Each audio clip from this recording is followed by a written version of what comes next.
Boa noite. A gente está fazendo a série do perfil e eu, desde o começo, assim, eu queria ter falado da Raabe. A escolha dela, assim, é muito curiosa até, porque ela não é um personagem tão destacado na história. E é até um desafio para mim também falar sobre ela, né? Uma mulher excluída, pouco conhecida, mas que teve um dia que mudou toda a história dela e que marcou a história do povo de Deus. O nosso desafio da série Perfil, quando a gente conversou, eu, o Guto, Dani, a galera, foi da gente tentar destacar no perfil de personagens não tão conhecidos algumas características do Evangelho, né? E eu, desde o começo, queria ter falado da Raabe. Eu falei do Jonas da outra vez, mas a Raabe é uma história que me chamou a atenção, porque um dia eu estava fui em uma célula, num pequeno grupo, sei lá como a gente chama de doca em casa aqui, mas um dos meninos lá da fundação, era um menino ladrãozinho lá, e ele se converteu quando ele saiu. Ele ficou uns 6 meses na rua e depois de uns 5 meses ele mandou uma mensagem pra gente falando, eu me converti, me encontrei com o Senhor e eu queria voltar a caminhar com vocês e tal. E a gente caminha com ele até hoje. A gente arrumou um emprego em uma das empresas parceiras nossa, ele trabalha lá, já vai fazer 1 ano quase. E ele fez um negócio lá na casa dele que eram 12 encontros, né? Ele é do G12, pode falar aqui. Mas foi muito legal e eu fui e de verdade eu acho que tinha umas 20 para 30 pessoas dentro da casa dele, cara. E ele estava levando toda a molecada da rua que ele cresceu com ele. E ele contou a história de Raabe no dia, eu nem lembro muito qual foi a aplicação que ele fez. E eu fiquei refletindo nela assim depois de um tempo. E aí eu fui ler, fui meditar e fui tentar entender um pouco mais da história dela, porque é muito louco, né? Ela recebe os caras na casa dela, é uma prostituta, não sei se todo mundo sabe, mas mais ou menos isso. É uma história muito louca, assim.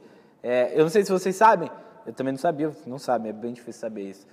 Sobre o significado do nome dela, da Raabe, assim, a palavra mais literal mesmo, assim, do hebraico para o português é insolente. E aí eu fiquei com dúvida também, né? Eu não sou um bom aluno de português na escola, não sabia o que era insolente, né? E aí eu fui... Não, que isso? Ou provavelmente era. Mas aí eu descobri o que é insolente. E a tradução mais legal, e o significado mais legal da palavra insolente ou de Raabe modo estranho de proceder. E, cara, a hora que eu li isso, eu falei, nossa, que louco isso, né? Porque tem tudo a ver com a história dela. Ela teve uma postura muito louca de proceder e isso foi muito legal. E aí eu queria traçar um pouco do perfil da Raabe, com a gente pensar um pouco antes do que ela antes da gente ir para o texto tudo. Então, Raabe era uma mulher insolente, ela teve uma postura estranha, curiosa, era uma prostituta e que morava em Jericó. Isso é o básico do que a gente, olhando um texto lá, qualquer um consegue perceber, do insolente até mesmo sem saber o significado do nome dela, porque não é um comportamento normal que ela teve. Mas vamos para o texto e aí depois a gente vai destacando alguns pontos para a gente conversar melhor.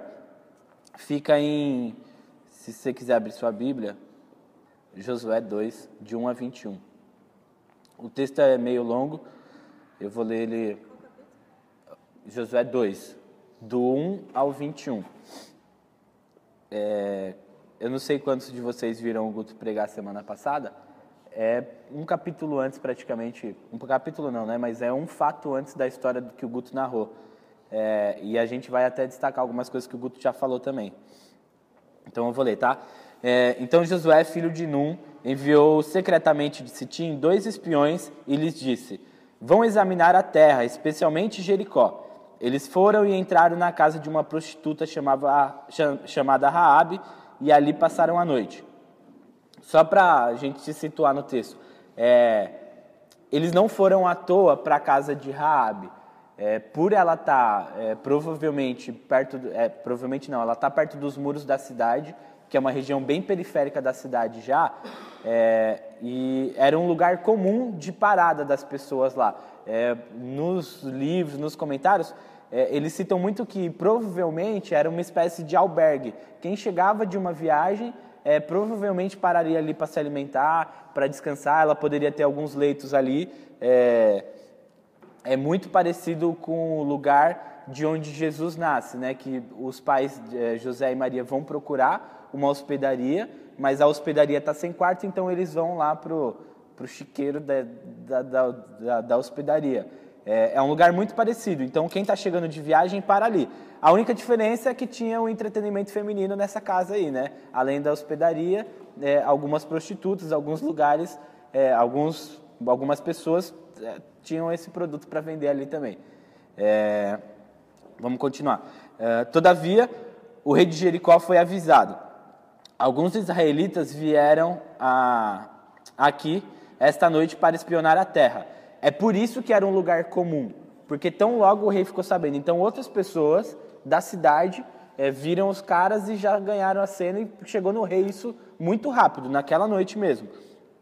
Diante disso, o rei enviou esta mensagem a Raabe: mande embora os homens que entraram em sua casa, pois vieram espionar a terra toda.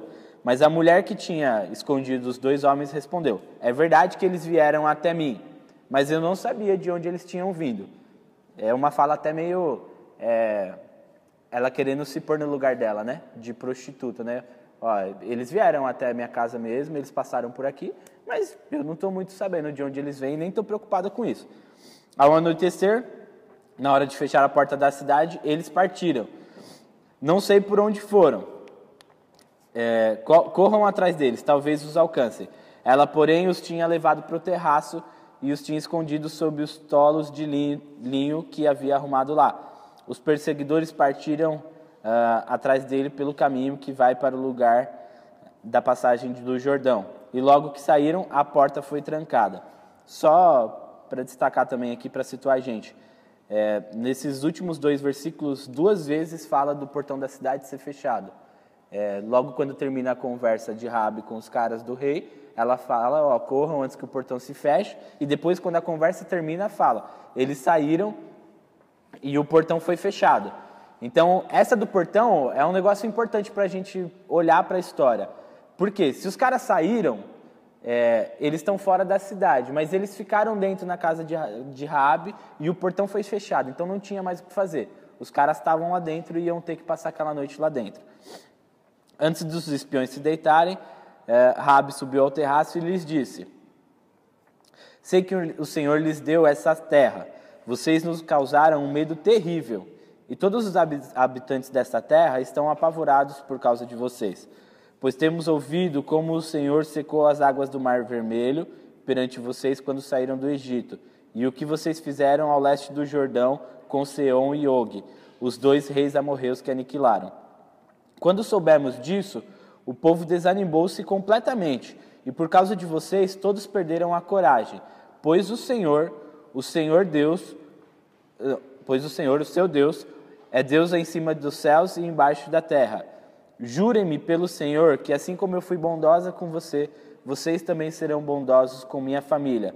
Dê-me um sinal seguro de que pouparão a vida de meu pai, da minha mãe, dos meus irmãos, das minhas irmãs e tudo que lhes pertence. Livrem-nos da morte.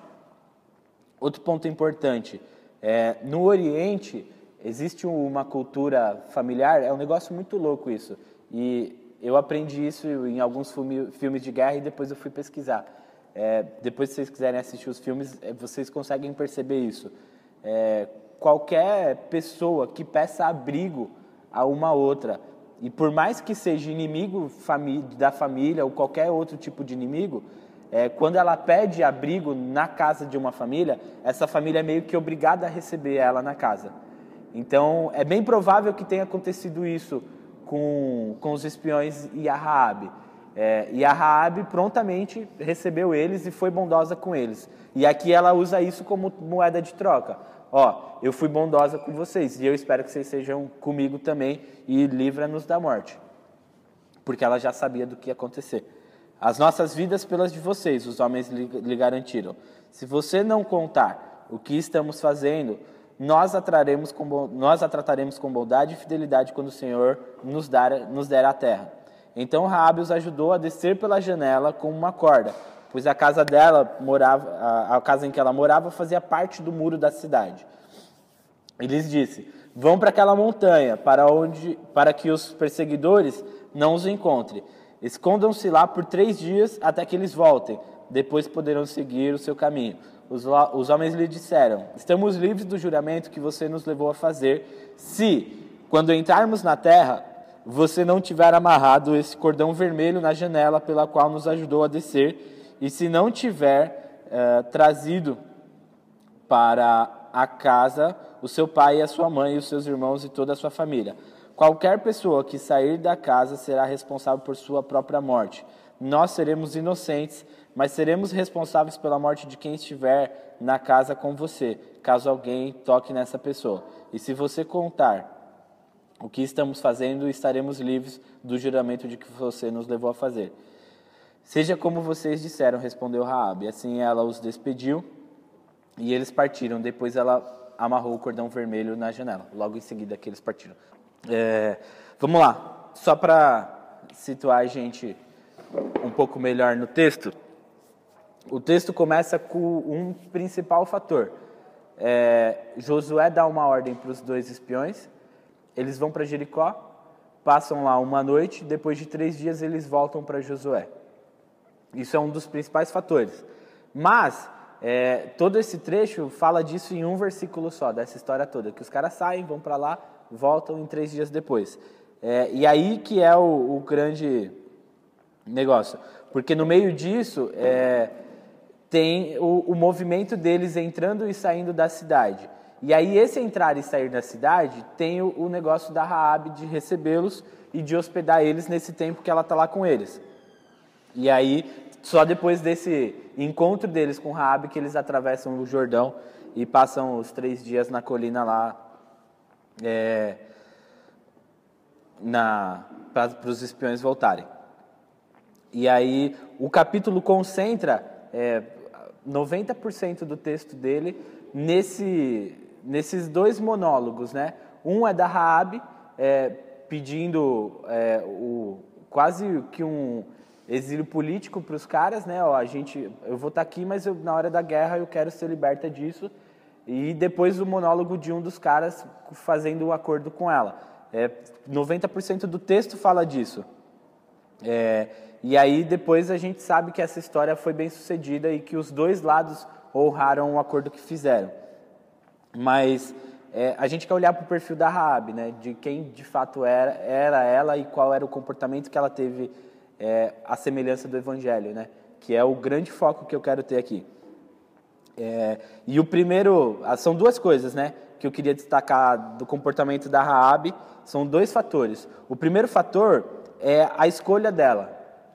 Ela faz uma escolha, e essa escolha livra ela de um caminho de morte, que já estava sucedido a todos ali, todo mundo que morava naquela cidade estava já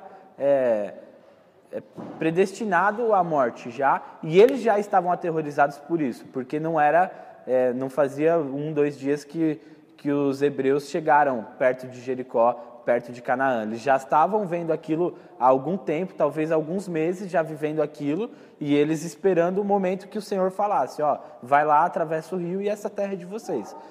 Então, ela escolhe, a Raabe faz uma escolha, é uma escolha de vida. E isso é um fator muito importante que a gente precisa pensar e olhar, e a gente vai refletir sobre isso. E o segundo fator é a confissão de fé da Raabe. E é um negócio muito louco, né? Porque confissão de fé, a gente acha que é uma prática cristã moderna, né? Da igreja moderna, da igreja em que a gente está vivendo. E a Raabe, se não for a primeira, foi uma das primeiras a de fato descrever uma confissão de fé e falar no que ela acredita de fato. Mas vamos falar primeiro da escolha da Raabe, do caminho de vida, né? Da Raabe. Quando que isso acontece? Quando o rei manda baterem lá na porta dela para falar. Eu vou reler o versículo para a gente só se situar direitinho. Diante disso, que os espias estavam lá na casa dela, o rei de Jericó enviou esta mensagem: Raabe, mande embora os homens que entraram na sua casa, pois vieram espionar a terra toda. Mas a mulher que tinha escondido os 2 homens respondeu: é verdade que os homens vieram a mim, mas eu não sabia de onde eles tinham vindo. Ao anoitecer, na hora de fechar a porta da cidade, eles partiram, não sei para onde foram. Corram atrás deles, talvez os alcancem.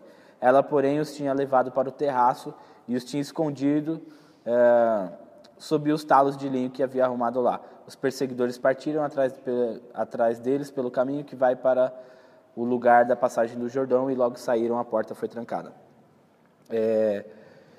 E aí eu quero situar a gente nessa escolha da Raabe, né? Qual escolha que ela fez e que não foi mais uma escolha de morte. A Raabe era uma prostituta, isso a gente já viu, mas eu quero olhar para o perfil de uma prostituta, de quais foram as escolhas que essa mulher fez para chegar até esse momento. E é muito louco isso, assim, porque ela fala da família dela, ela fala de salvar os pais dela, os irmãos e as irmãs dela, mas eu acho muito difícil uma família comum, normal, uma família nuclear normal, aceitar uma filha como prostituta. E pela narrativa a gente vê que não tinha mais ninguém na casa dela. Ela morava sozinha, já era noite, e se ela de fato morasse com a família dela estaria lá na casa dela naquele momento. Então, a primeira escolha que a Raabe fez na vida dela foi uma escolha de morte, porque ela está morrendo sozinha já faz algum tempo, e ela já perdeu essa família. Ela não tem mais essa família. A segunda coisa do perfil dela, antes desse encontro, de ela saber qual que era a função social dela na cidade. Porque talvez até alguns poderosos da cidade frequentassem a casa dela por ser uma casa de prostituição. A gente sabe que isso não é algo só de hoje. Mas é triste saber que ela é uma mulher que talvez tivesse destruído algumas famílias, tivesse destruído alguns lares, e ela levasse esse peso na cidade, né? De ser a mulher que acaba com a alegria de algumas pessoas, que acaba com o prazer de celebrar a família de alguns lares. E isso não é uma escolha boa, ela ter escolhido essa profissão para ela, por mais que fosse um lugar social comum da cidade. E terceiro, ela já estava no muro da cidade, né? E o muro é a periferia. E isso é muito louco, porque eu ando nesses lugares diariamente. E eu sei o quão ruim é para uma pessoa morar tão distante do que acontece na cidade toda, né? Eu moro hoje em um lugar muito distante do centro já. Alguns aqui já foram lá em casa. Mas ainda assim é um lugar socialmente bom, mas é distante do centro, e eu sei o quanto isso afeta a minha vida. E aí eu fico imaginando, quanto mais uma mulher que foi quase obrigada a morar na periferia da cidade. Você fica aqui porque você tem uma função social que agrada algumas pessoas aqui, mas você vai ficar no limite da cidade. É quase desprotegido, porque se tem alguma guerra, a tua casa vai ser atingida aqui, mas você fica aí porque a gente quer que você fique aqui dentro ainda. Esse era o perfil da Raabe, até ela, pelas escolhas que ela tinha feito até esse momento da vida dela. E quando esses caras chegam na casa dela, ela enxerga uma possibilidade de mudança. Uma pequena possibilidade. E aí ela faz uma escolha de defender esses caras. Ela falou: eu vou ficar do lado desses caras, porque eu já sei o que vai acontecer nessa cidade. Daqui pouco tempo, se esses caras estão invadindo para espiar a gente, daqui poucos dias, a cidade vai ser invadida e vai ser destruída. Então eu vou enxergar neles uma possibilidade de sair dessa solidão, de sair desse sofrimento, de ter de volta o que eu tive um dia e não tenho mais. E ela faz essa escolha de se reconciliar com a família dela, de ser aceita de novo em um grupo, provavelmente não mais o grupo dela, mas em um novo grupo ela pode ter a possibilidade de ser aceita e de salvar a vida dela. Eu acho que a principal motivação dela era de salvar a vida dela, e não, talvez, nem tanto da família, porque por mais que aquilo fosse um drama para ela, ela já vivia sozinha há algum tempo, ela está preocupada com a vida dela. E aí o louco ela reconhece o caminho de vida que ela podia ter, ou que ela perdeu, e ela faz essa escolha. E aí é um negócio muito curioso, porque ela escolhe esconder os caras e mentir pros caras do rei que vão lá bater na porta dela. Ela escolhe esconder os 2 caras espias no sótão da casa dela, provavelmente era o lugar mais privativo da casa onde eles ficaram, que ninguém, mesmo que se entrasse na casa dela para procurar, não chegariam até lá por respeito ao lar, né? Só que ela mente para os caras, e isso é muito louco. Eu estudando, tem muito cara que critica, assim, grandemente essa postura dela, porque ela mentiu, de fato. O cara tá aí? Não, eles já saíram, vieram aqui, ficaram um tempinho, curtiram e saíram fora. Não estão mais aqui. Acho que se vocês forem na direção do Rio Jordão, talvez vocês achem ele aí no meio do deserto. Eles 2. E aí os caras vão em direção e ela fica lá de tipo, pufa, livrei os caras, né? Deu certo. E aí ela é muito criticada por conta disso, né? Muito, mesmo, assim. A maioria dos autores critica essa postura dela.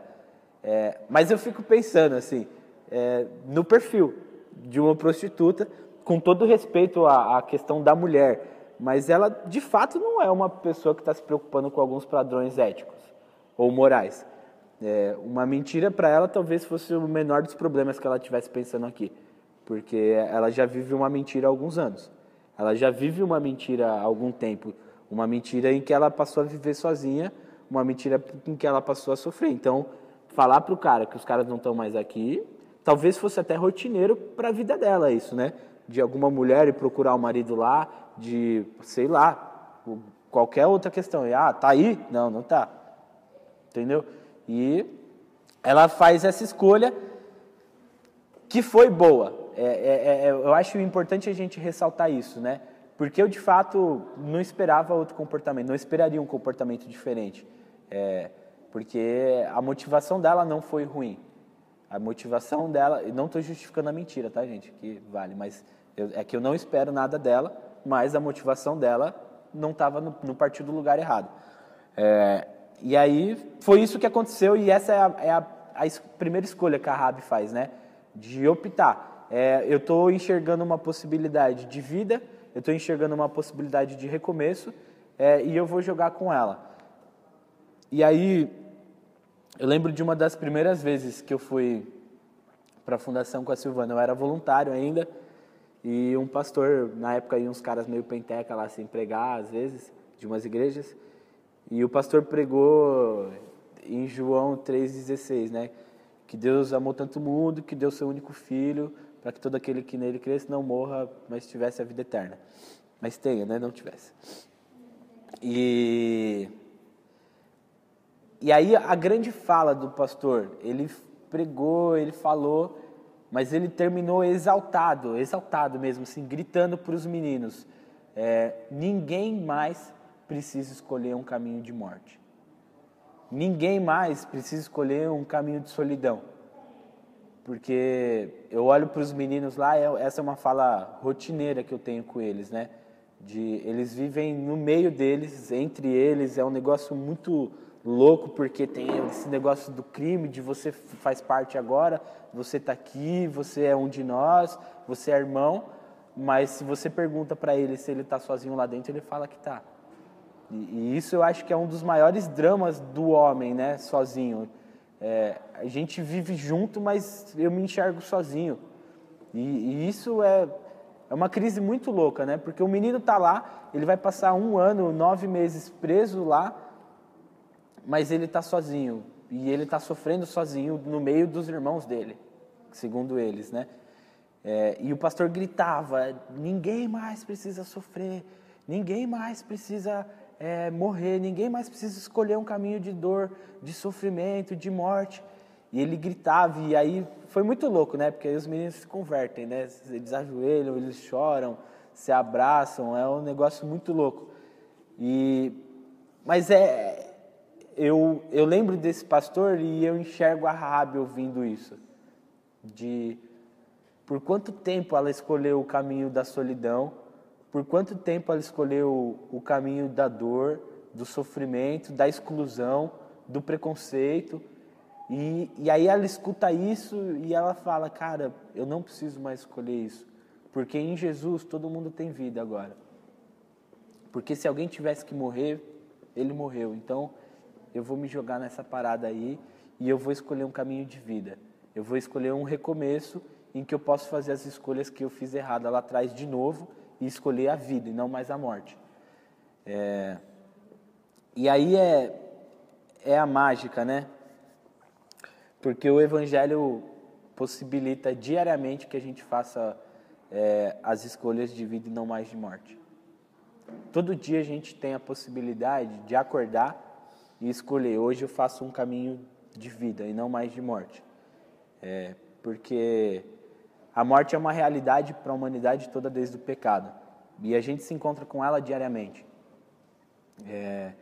E não é eu morro quando eu encontro algo, mas parte de mim morre quando eu me deparo com o pecado. E todo dia a gente lida com isso. Parte de nós morre quando a gente se encontra com o pecado. Só que todo dia a gente tem a opção de escolher o caminho de vida. E não que a gente não encontre mais a morte. A gente vai continuar encontrando a morte diariamente. E parte de nós vai continuar morrendo diariamente. Só que em Cristo, todo aquele que crê, ainda que morra, viverá. Então, a minha escolha não está mais baseada no encontro que eu vou ter com a morte. A minha escolha está baseada na vida que eu tenho em Cristo. E no recomeço em que eu posso ter diariamente com Ele. Essa é a grande mágica do Evangelho. De que, ainda que a gente morra, a gente vive.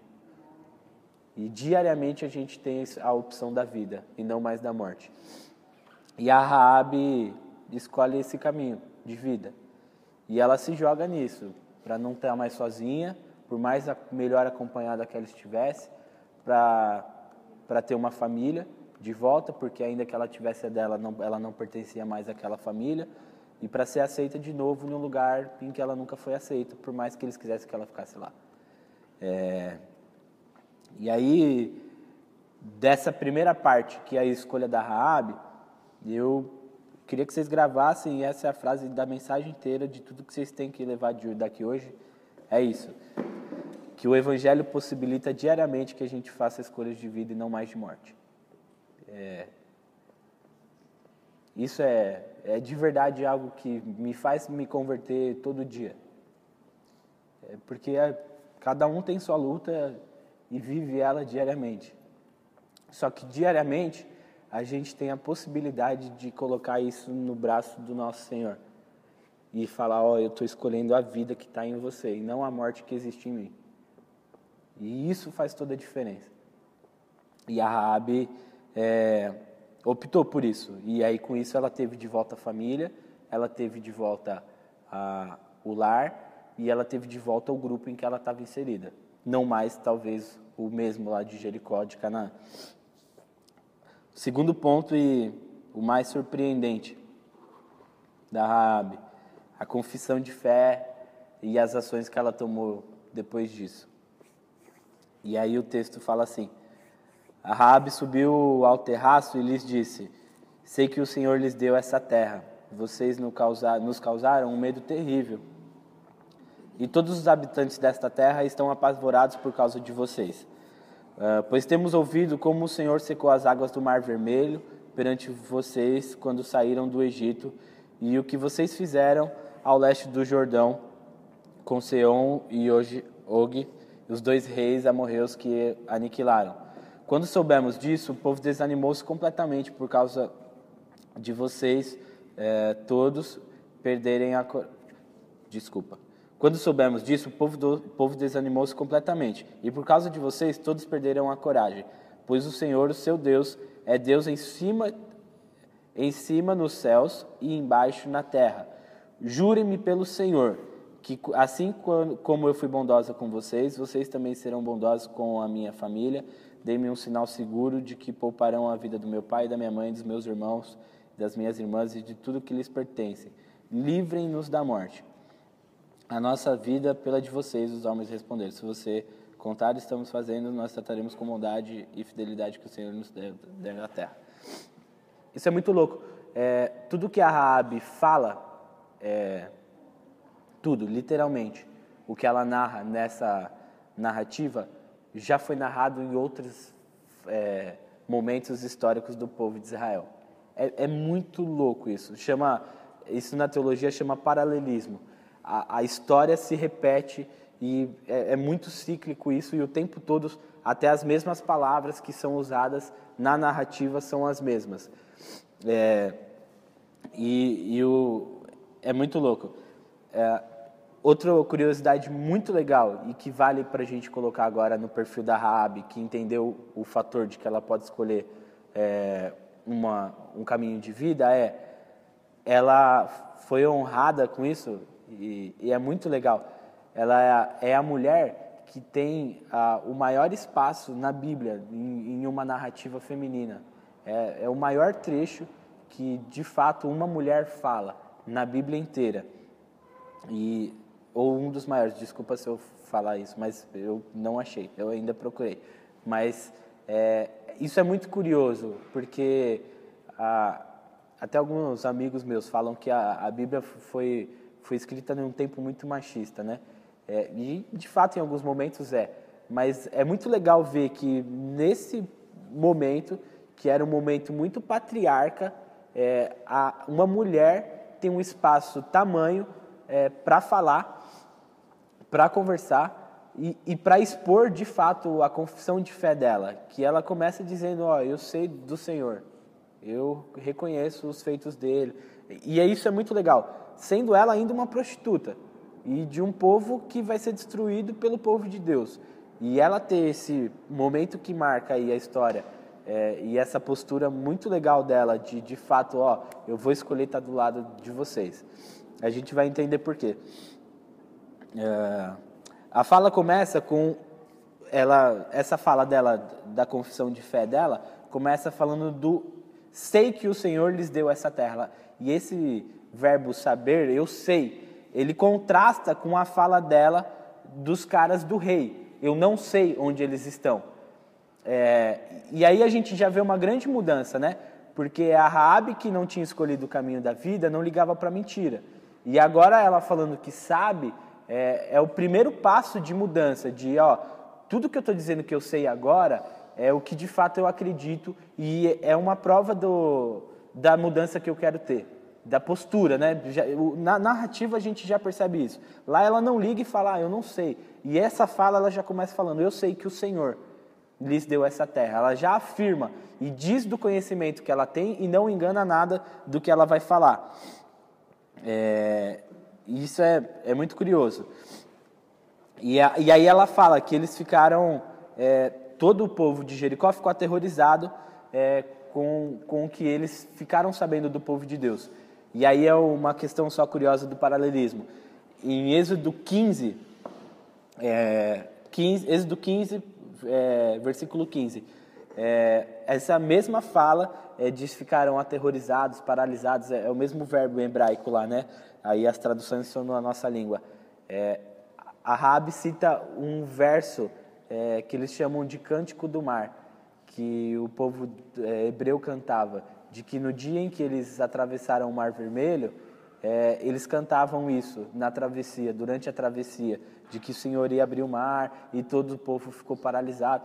E ela usa essa mesma fala para falar do povo de Jericó, que estava vivendo isso. Todo o povo ficou paralisado, igual ficaram lá no Jordão, no Mar Vermelho, na travessia do Mar Vermelho. E aí é o que o Guto falou, a travessia do Jordão tem o mesmo simbolismo para o povo. Vocês estão saindo, vocês vão atravessar, o Senhor vai falar a hora de atravessar e vocês vão entrar e vão receber o que é de vocês.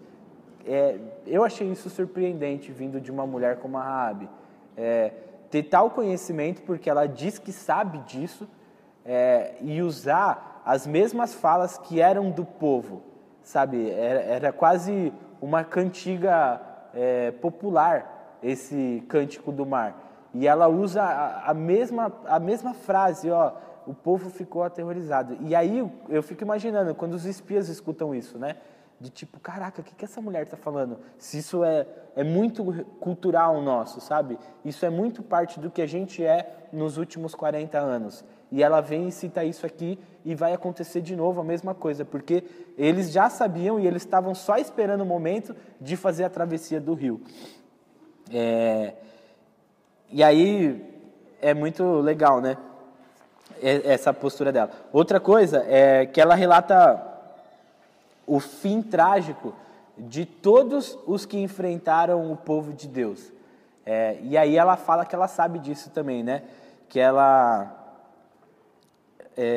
fala dos reis que foram derrotados, ela fala do Mar Vermelho, ela fala dos povos que enfrentaram eles e foram derrotados. E aí essa fala é o grande caráter da confissão de fé da Raabe. Por que ela fala isso e por que a confissão de fé? Porque ela termina falando que... Ela começa afirmando que a terra de Canaã, eu sei que essa terra é de vocês, e ela termina falando, eu sei que o Senhor domina acima dos céus e abaixo da terra. O que isso significa na confissão de fé da Raabe? Significa que ela sabe que somente o Deus de Israel controla o destino do mundo. E isso é muito louco, porque ela confessa isso, ela fala, eu sei que o Deus a quem vocês servem e o Deus que é o Deus de vocês tem controle sobre tudo que vai acontecer aqui, teve controle sobre tudo que aconteceu na história e vai continuar tendo controle sobre tudo. E é muito legal isso, eu fico surpreso assim, porque os versículos 9 e 10, eles afirmam as mesmas coisas.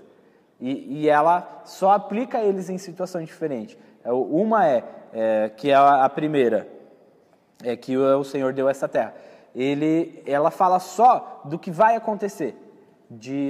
Vocês vão chegar e a gente vai perder essa guerra, vocês vão tomar a cidade toda, e tanto o leste do Rio de Jordão quanto o oeste, que é o que vocês estão querendo tomar agora, o leste já é de vocês, vocês já tomaram e derrotaram algumas pessoas para chegar até aí. E o oeste vai continuar sendo de vocês, porque o Senhor já deu isso a vocês. E aí a mesma afirmativa ela faz no final do versículo 10, que é, pois o Senhor, o seu Deus, é o Deus acima dos céus e abaixo da terra. E ela conhece, sabe de quem é o Senhor e reconhece a soberania dele lá. E aí, por que ela tem essa fala? Que é o lado legal, assim, a parte legal do evangelho, né? E olhando para o nosso contexto, a Raabe sabe qual é o lado vencedor da guerra. E ela sabe de que lado ela quer ficar. E a decisão dela é tomada baseada nisso. Olhando para todos os fatores, olhando para o conhecimento que eu tenho de quem são vocês, e olhando para isso tudo que eu sei que vai acontecer, eu quero estar do lado do vencedor. Eu quero estar do lado de quem vai estar vivo. Eu quero estar do lado de quem vai recomeçar a reconstruir isso tudo aqui. E ela opta por estar desse lado. E aí, no final dessa narrativa dela, ela toma uma outra postura ilustre para uma mulher naquela sociedade, patriarca, prostituta, que ela assume a liderança da família dela. Nem o pai dela está presente, nem a mãe dela, nem os irmãos, nem as irmãs. E ela assume isso e negocia com os caras. Eu vou soltar vocês, mas eu vou soltar vocês se quando essa guerra começar, não só eu seja salvo, mas a minha família toda, os meus pais, os meus irmãos e as minhas irmãs, e talvez algum amigo mais íntimo. E aí ela negocia isso. Ela assume a liderança de toda a família dela, mesmo não tendo mais contato com essa família, ela fala, sou eu que vou agora dar uma chance de mostrar de fato o que eu quero me tornar e vou assumir a rédea disso e tomar essa decisão pela minha família. Por quê? Ela sabia que quem não estivesse nesse lado da guerra estaria morto. Então, o único caminho de vida para a família dela é esse caminho que ela encontrou naquele momento. E ela negocia isso e, de fato, os espias honram esse pedido dela, né? Beleza, quem estiver na tua casa, você bota o lenço, e quem estiver aqui dentro, na hora da invasão, vai estar salvo. A gente não se responsabiliza por quem estiver do lado de fora, mas a gente se responsabiliza de algum dos nossos entrar aqui e tentar matar algum deles. E aí é um acordo que eles fazem. E essa é a confissão de fé da Raabe, né?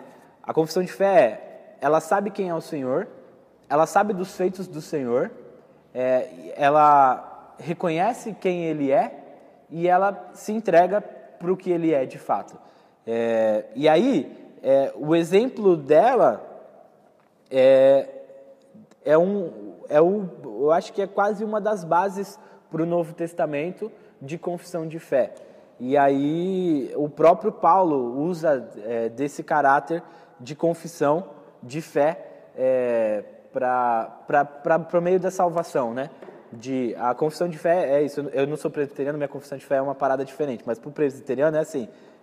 A criança é batizada quando é criança por conta da família. A família decide, até a criança decide tudo pela criança, não vai decidir pela opção que ela vai fazer, então, quando a criança de uma igreja. Então, ela faz parte dessa família e faz parte da comunidade.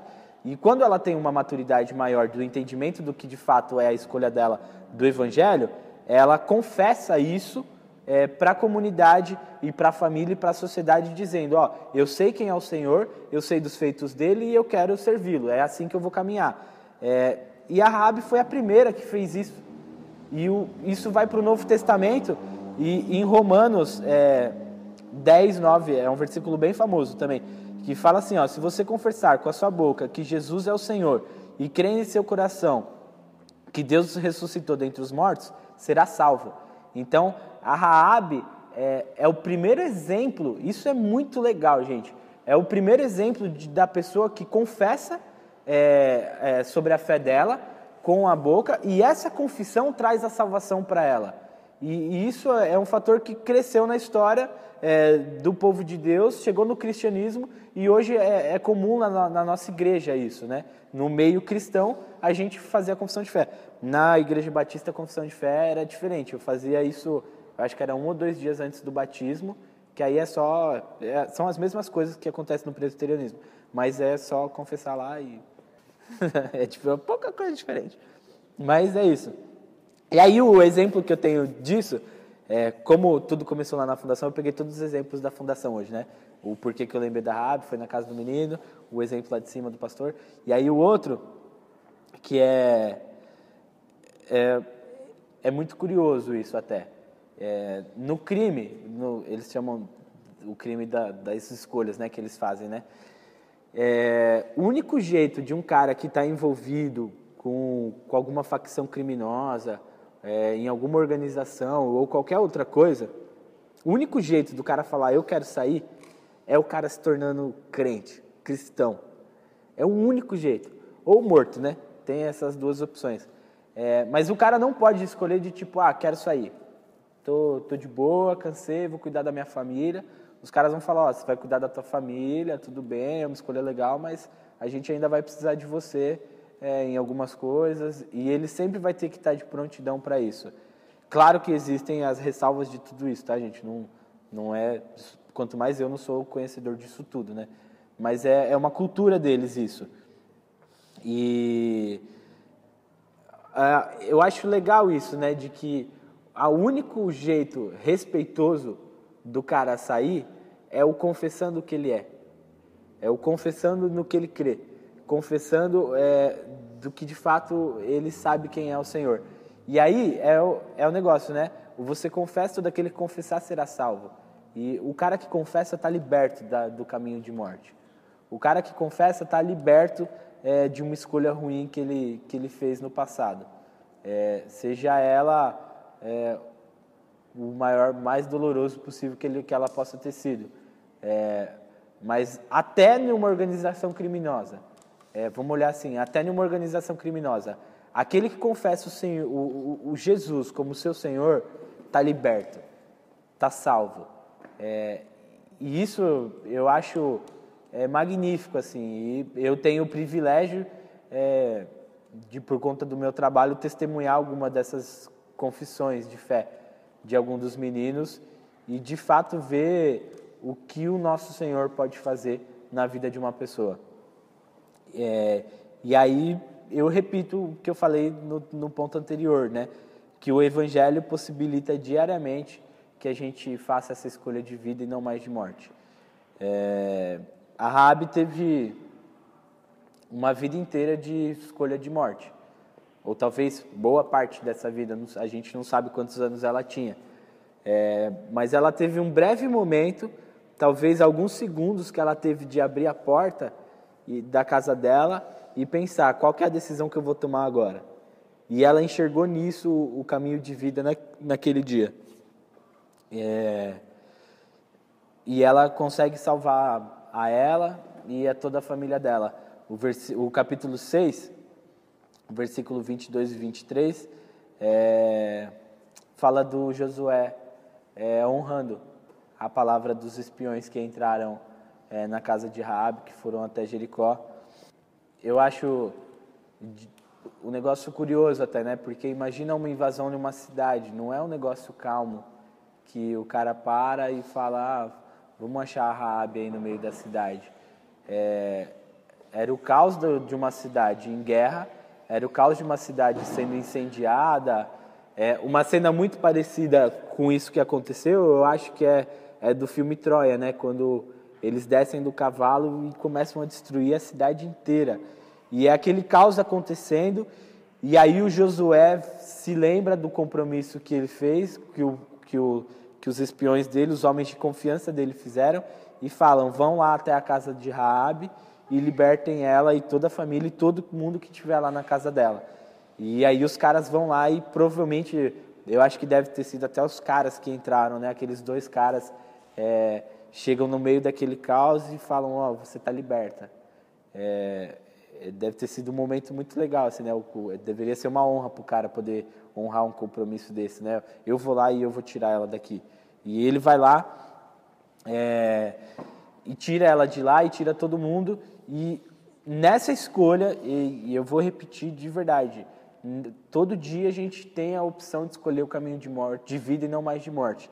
E aí nesse momento em que ela fez, e ela pôde desfrutar da escolha dela pela primeira vez na vida, ela pôde desfrutar por um momento de vida e não mais de morte, por essa escolha da vida e não mais da morte, ela conseguiu levar a família dela de volta para a casa dela. Ela conseguiu restaurar a confiança, talvez, de uma família que já tinha perdido a confiança nela há muito tempo. E eu posso falar disso particularmente. Eu, na minha adolescência, tomei muitas decisões erradas e eu sei o quanto isso afetou na confiança com a minha família, com os meus pais, com os meus irmãos. E eu sei o tempo que levou para isso ser restaurado.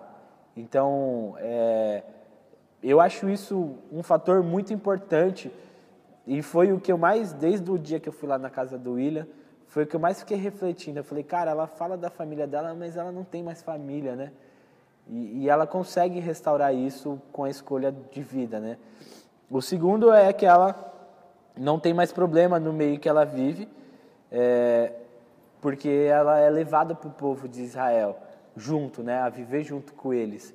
E isso mostra o quanto o nosso Deus é de fato fiel, né? Porque a gente tem essa ilusão, até religiosa, de achar que no Antigo Testamento Deus não colocava ninguém que não era do povo dele no meio disso. E aqui está a prova de que, de fato, o Senhor tinha misericórdia sobre toda a humanidade. Porque a Raabe vinha de uma cultura pagã. E ela foi aceita por conta da confissão de fé dela no povo de Deus. E a família dela se restaurou ali e passou a ser uma das famílias do povo de Deus. Então, ela é aceita não nos que eram delas pagãos. Ela deixa de ser a prostituta. Ela é aceita como uma família agora do povo de Deus e que vai desfrutar da terra prometida como qualquer um que tivesse lá e nas gerações de Abraão. E terceiro ponto de restauração da vida dela é que ela deixa de viver na margem de qualquer coisa. Ela não é mais uma marginal.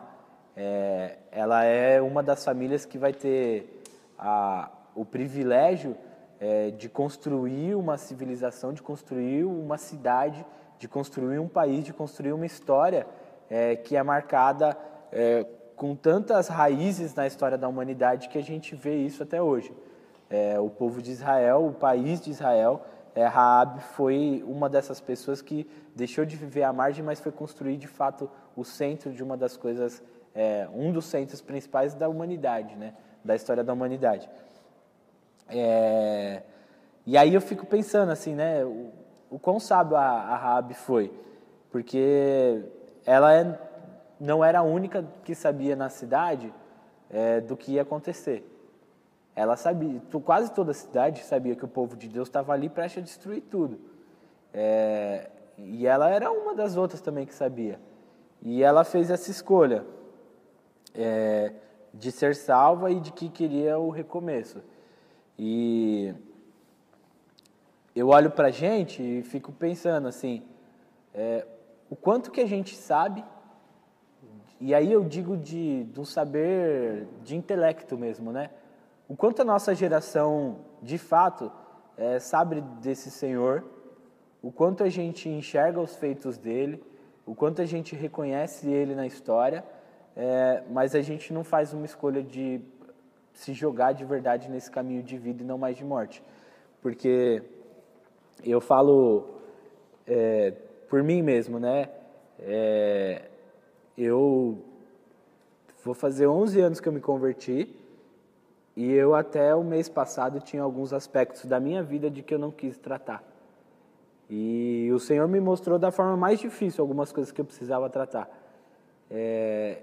E são coisas que há 10, 11 anos eu já sabia. Há 10, 11 anos eu já sabia que tinha que ter ficado para trás, e eu poderia já ter assumido e confessado de fato tudo o que eu sei sobre o Senhor e assumido um compromisso com Ele para ser salvo, para ser liberto de algumas coisas. E aí eu olho para a nossa igreja, né? Não a DOCA, mas a igreja cristã. E o quanto essa igreja é madura teologicamente. A nossa geração é uma geração que, de fato, se libertou da religião. A gente tem acesso a livros, a gente tem grandes pregadores na nossa geração, os caras que brilham, assim como tiveram todas as gerações. A gente aprende muito com esses caras, a gente conhece a liberdade, mas a gente não confessa tudo o que a gente precisa confessar. E eu digo confessar do que a gente sabe, não de confessar pecados, né? É de fato assumir o que eu sou, de fato assumir com quem eu ando e a quem eu sirvo. E a gente acaba perdendo isso. Semana passada, eu fui na inauguração de uma igreja de um grande amigo meu da faculdade, lá do seminário. E o pastor que pregou lá foi o André Fontana. Acho que a galera talvez até conheça ele. O André é o que tem caminhado com ele, assim como o Paulo Júnior, o pessoal de Goiânia caminha com a gente. O André é um dos que estão apoiando o LIP lá. E o André falou um negócio que, cara, me deixou assustado olhando para a minha vida ministerial, né? Do que eu sou e da projeção que um dia eu espero que a nossa comunidade tenha. Que ele falou que o Ari Veloso foi o pastor que fundou a Igreja Batista do Morumbi, há 80, 90 anos atrás, nem sei quanto tempo foi. E o Ari, ele fala que o Ari foi quem discipulou o André, né? Ele fala que o Ari tinha uma fala de dizer assim, se 30% das pessoas que estão sentadas na nossa congregação entenderem de fato o que é salvação, eu vou estar feliz. E aí ele citou outro pastor muito conhecido no mundo inteiro, que é o Billy Graham. O Billy Graham foi conhecido por pregar para multidões, né? Em fazer grandes momentos evangelísticos e tal. E ele disse que o Billy Graham, na sua biografia, falou que se 20% das pessoas que ouvissem, que tiveram a possibilidade de ouvir, né, que ouviram as pregações dele e as mensagens de salvação no Senhor que ele levou, se 20% entendessem de fato o que era salvação, ele estaria satisfeito. E aí eu me assusto comigo, com a gente, com a nossa realidade, né? E aí é muito legal até. Hoje, quando eu vi que ficou vazio, eu falei, cara, vai bater muito certeiro isso em nós, né? A gente está em 15 pessoas aqui, 20 se for contar todo mundo que está aí no prédio. Eu tenho medo de pensar em uma porcentagem de quantos de nós de fato entenderam o que é salvação. A salvação que a Raabe desfrutou, que está descrita lá em Romanos 10, que todo aquele que confessa o que de fato acredita vai ser salvo. Confessa o Senhor como Salvador, porque a salvação só tem nele. E aí é o curioso, porque a Raabe sabe qual é o lado da salvação. Ela entendeu qual era o lado que vencia e o lado que perdia. E a gente opta com todo o conhecimento, todo o intelecto, toda a inteligência, todos os livros que a gente tem acesso, os podcasts, os caras que a gente ouve, YouTube, toda a tecnologia que a gente tem para servir a nós, a gente tem medo de tomar a decisão da salvação, de escolher o caminho da morte. E eu falo por mim, de que esse mês eu tive que escolher isso, sendo que doeu muito, porque eu poderia ter escolhido isso há 10 anos atrás, há 11 anos atrás. E eu me preocupo, de verdade, com a gente, com a nossa família, porque quantos da gente, de verdade, entenderam aonde que está a salvação? Quantos da gente entenderam que é uma tomada de decisão simples, em alguns segundos, que é quando alguém bate na porta só. E você tem 1, 2 segundos para dar uma resposta de qual decisão você vai tomar. E ela toma essa decisão e depois deixa claro de que ela sabe de que lado que ela quer ficar. A Raabe escolhe ficar do lado do Senhor que vence a guerra. O Senhor que vence o iníquo. O Senhor que vence o mal. O Senhor que dá a vida e não traz morte. O Senhor que restaura o que foi destruído. O Senhor que dá recomeço para o que foi recomeçado da forma errada. E é o Senhor que traz salvação para quem está morrendo. Esse é o Deus que eu sirvo. Esse é o Deus que, de verdade, eu toda manhã tenho que escolher que eu vou servi-lo. Porque eu todo dia tenho encontro com a morte. Todo dia parte de mim morre. Mas eu tenho conhecimento de que ainda que eu morra, eu vou viver. Então eu opto pelo caminho da vida. E é o caminho de dor, porque você vai ficar inseguro. Porque os caras vão sair da casa e você vai ficar sozinho no meio do povo que vai ser destruído. Mas a gente reconhece a fidelidade do Senhor e passa a desfrutá-la e a usá-la da mesma forma com Ele. A Raabe foi fiel ao compromisso que ela teve. E a minha oração é que, de fato, a gente entenda que a fidelidade do Senhor é a mesma que a nossa com Ele. Porque se ela tivesse falhado na fidelidade dela, nada do que ela tinha confessado seria verdade. E o compromisso estaria desfeito. Mas o Senhor honra o compromisso que Ele tem com a gente, que é de salvação. Aí o outro lado é com a gente. Até onde vai nossa fidelidade. O Paulo Júnior, a nossa primeira vez que a gente se encontrou com ele, ele estava no JV e ele foi falar com a gente. Que ele fala da diferença de fidelidade e lealdade, né? E ele fala que uma pessoa por lealdade é capaz de tirar a vida de outra pessoa, por ser leal a alguma coisa. Mas a fidelidade sempre honra o compromisso e não uma causa. E é isso, né? Não é ser leal a esse compromisso, é ser fiel. Porque a lealdade pode levar o homem a fazer loucuras, mas a fidelidade deixa ele de pé fixo no mesmo lugar, sendo a pessoa que ele é e deixando o outro a quem ele é fiel ser do jeito que ele é. Isso é fidelidade. E essa é a minha oração hoje, de verdade pra gente, que de fato a nossa geração, a nossa comunidade, a Igreja de Cristo saiba que todo dia a gente tem a possibilidade de escolher o caminho de vida e não mais de morte. E é o caminho da salvação. E entender, né, o que é a salvação. Eu me preocupo, tenho medo de falar de porcentagem igual os caras.